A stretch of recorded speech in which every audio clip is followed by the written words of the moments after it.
It's been about 8 million ounces or so. And you can see that right here over the last 4 weeks, about 8 million ounces has really come off. And this has been a long trend. And that trend has been dating back to silver squeeze. Here's silver squeeze right here on the SLV chart. And this is the silver coming off. This is in London. This is over in COMEX in the US. You can see it coming off both exchanges. Not a lot left of silver. So if we're going to get a run on a metal, more than likely it happens to silver before it happens to gold. That is the basic report that I have. Hey everybody, this is Rob Kientz of GoldSilverPros.com. It is February 24th, 2023 on a Friday. You guys will see this in a couple of days. We're recording this about 2 p.m. Central Time. The markets haven't closed yet. So just dating that in case we talk about any specific prices. A lot going on this week, and we're going to get to it very quickly. The gold price and silver price have been hammered down. Basically, gold's trading 18.1084 right now, silver at 20.80. Trending down.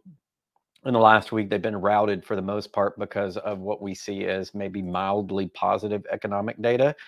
For example, U.S. services PMI came in at a 50.5, which is in the positive territory, and says that the services part of the economy, which is the largest part of the economy, has slightly grown. Not grown by much, but it has grown. Manufacturing is still negative, though, to 47.8. Anything under 50 means that we're in a decline. So manufacturing has not recovered, but the services PMI is doing okay. Another green shoot in existing home sales. Existing home sales showed 4 million on expectations of 4.02, but that's close enough. I think the sales are pretty good. Initial jobless claims are down at 192,000. Consumer spending is up somewhat at 1.8%. However, the big news of the week is that the Fed's chosen inflation indicator, the PCE index, is up. It's 4.7% over core PCI year over year. That is 0.1% over last month and 0.3% over expectations, which has sent the market into a tailspin. The Dow Jones, for example, is down so far today, 600 points on that news. And the reports had been that the Dow has been falling in the last week, and the stock markets have been falling the last week due to inflation. But we've known about inflation for the last couple of weeks. We've known about the payroll situation.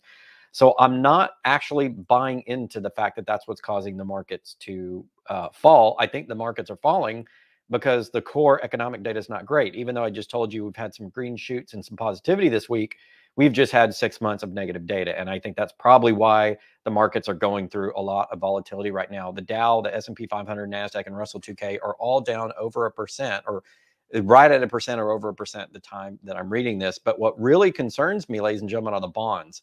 And the thing that probably shocks me the most is the 2-year is approaching 5%. It's up 0.11 percentage points today, 11 basis points, and it's trading at 4.803. The 10-year is approaching 4% again, 3.947. Those levels are really high. That's the highest level we had in the 2-year in quite some time. And the 10-year is trending back to 4%, which is not good because we had gotten under 4%, and now we're going towards 4%.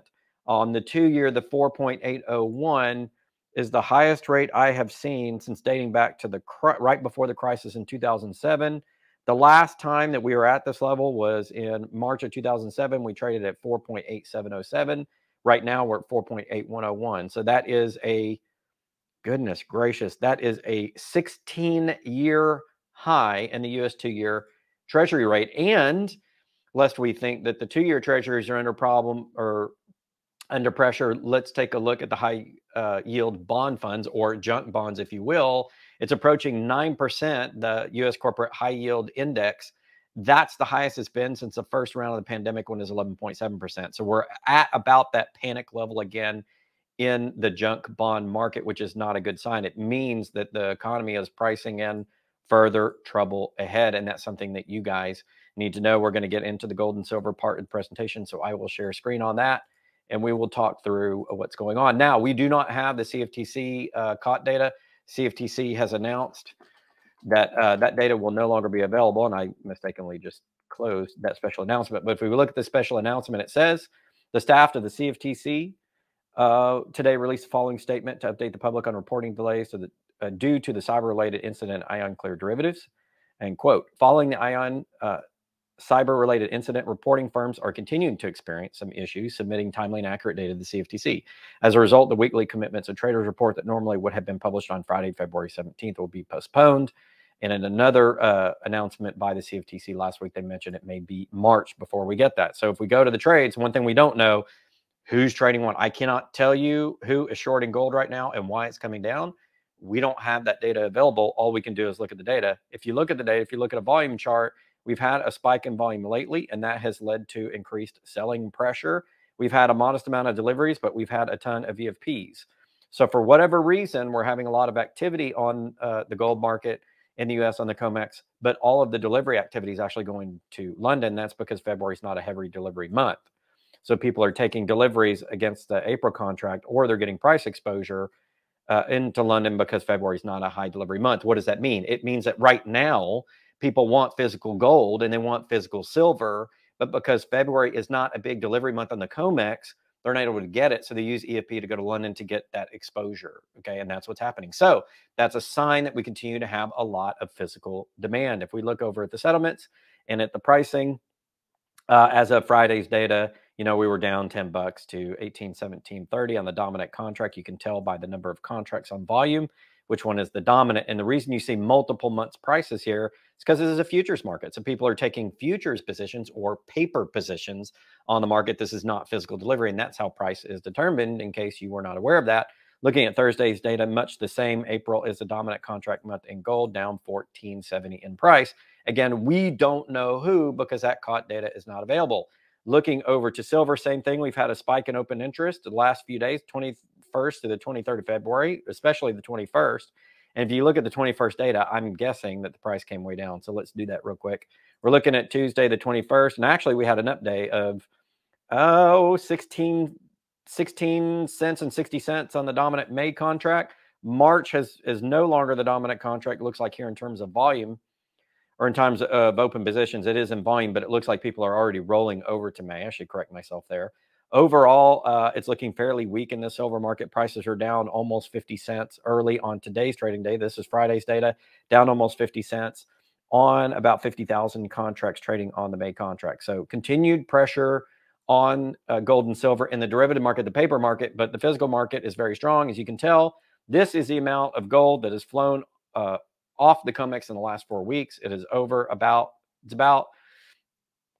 1.1 million ounces, I believe. And then overall, it's 1.4 million ounces have come off the last 4 weeks when you combine the US trading data and COMEX with the stuff in London. Most of these ETFs are in London, not all, but this is a pretty good proxy for it. And overall, you can see that metal is coming off. And overall, if you look at the GLD ETF, which is stored in London, even though there's been a slight uptick lately, that's come down for the last 2 years. And if we look at the COMEX gold stockpiles, you can see two categories, eligible and registered. Eligible is the private storage, this light green. That's where it's not really eligible for trading on the COMEX unless the owner on a private contract says, I'm going to put it back on the exchange. So this light green here is not exchange ready gold. It's privately held gold. This dark green is the liquidity, the registered stocks. And you can see they're still pretty healthy, although they've come down. So we don't have near as much as we used to, but there's still a sufficient amount of gold there to service the market, I believe. So I'm not overly concerned with gold, even though that amount has come off of COMEX. And we can see that up here in this chart in the last 4 weeks. You've seen that gold come off. These are all red and negative numbers. You're seeing the same thing here. That's the same thing you're seeing on the chart version, although we still have enough liquidity right now. So I'm not worried about a short-term gold run off the COMEX, although silver may be a different story. Let's get into the silver.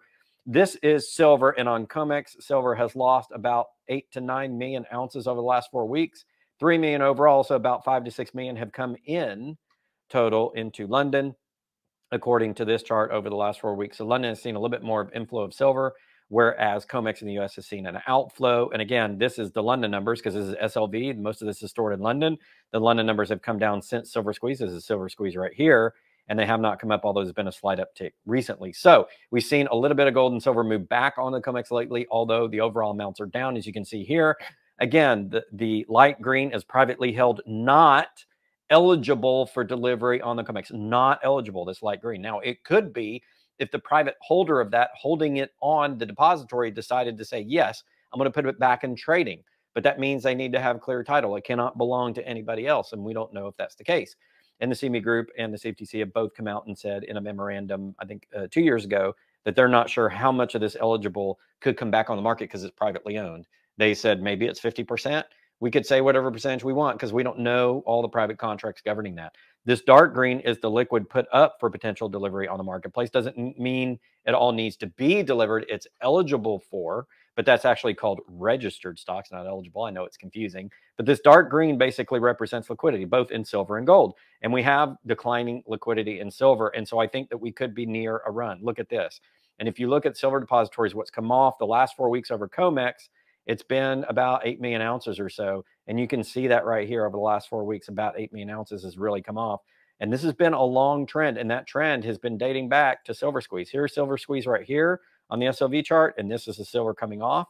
This is in London. This is over in COMEX in the US. You can see it coming off both exchanges. Not a lot left of silver. So if we're going to get a run on a metal, more than likely it happens to silver before it happens to gold. That is the basic report that I have for you. Just to recap what we have some basic green shoots in the economy. It looks like the service economy for the first time in a number of months had a very slight growth. Manufacturing is still down, although it has improved. We had some existing home sales amp just slightly tick up. We had some jobless claims slightly tick down. So some very baby little positive signs of green shoots in the economy. Not enough to turn the economy around, but nice to see.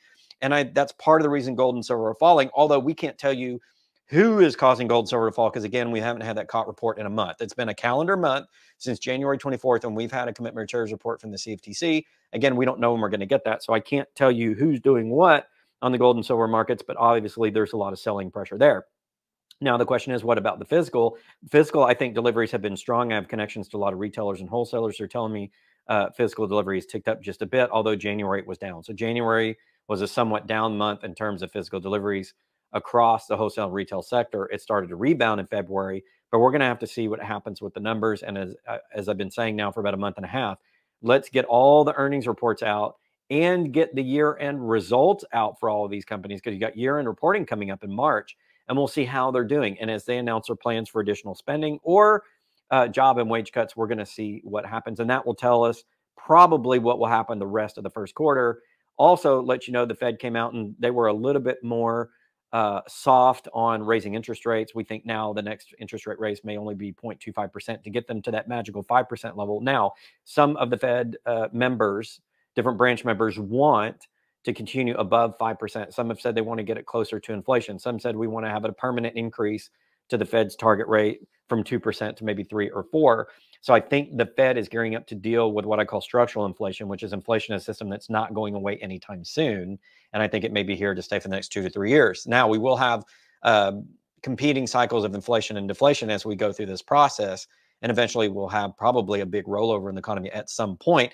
That happens every 4 to 10 years. And of course, it's been 12, 13 since we had our last one. So we're going to see it again. So just prepping for that. Most people think we're headed to recession this year. We'll continue to monitor that. That has been your weekly market wrap up. Thank you so much for joining. We'll come back next week. This has been Robert Keats with Gold Silver Pros.